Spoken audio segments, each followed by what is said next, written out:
নমস্কার, পাকবিচিত্রা সকলকে স্বাগত জানিয়ে আমি আজ আপনাদের রথযাত্রা উপলক্ষে জগন্নাথ, সুভদ্রা, বলরাম ভোগ নিবেদন উপলক্ষে ছাঁচে তৈরি পাকা আম দিয়ে ছানা সন্দেশ বানিয়ে দেখাবো।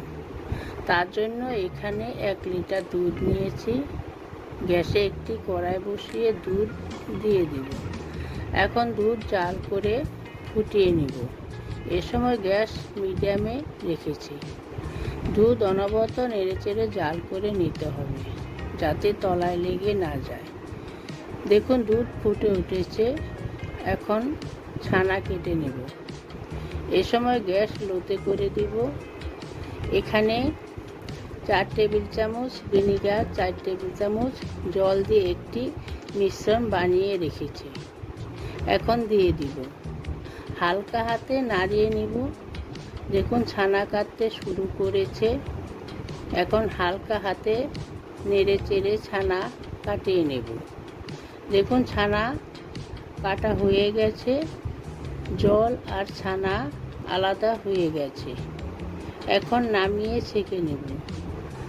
ছানা ছাঁকার জন্য এখানে একটি পাত্র নিয়েছি। পাত্রের উপর একটি ছাঁকনি নিয়েছি, তার উপর একটি পাতলা সাদা কাপড় নিয়েছি। এখন ছানা ঢেলে দেব।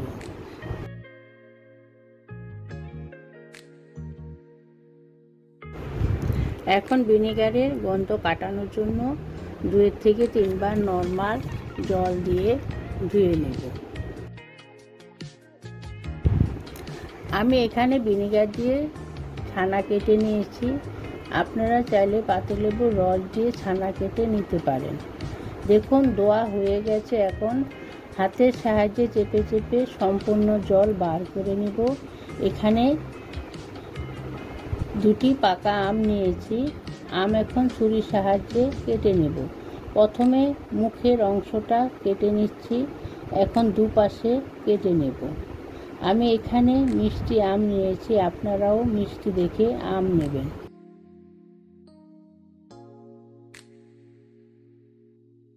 দেখুন আম কাটা হয়ে গেছে। এখন কিভাবে সহজে আমের পাল্প বের করা যায় দেখিয়ে দিচ্ছি। একটি চামচের সাহায্যে আমের পাল্প বের করে নিচ্ছি।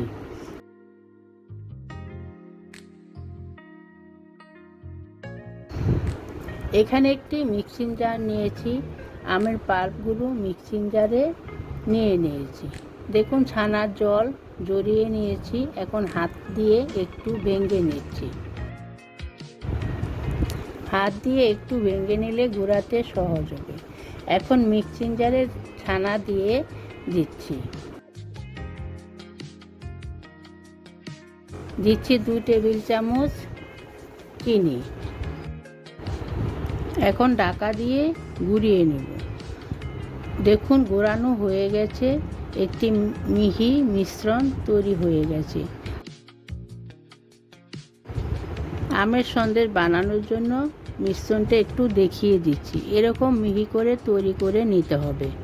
পাকা আমের ছানা সন্দেশ বানানোর জন্য গ্যাসে একটি ননস্টিক কড়াই বসিয়ে নিয়েছি।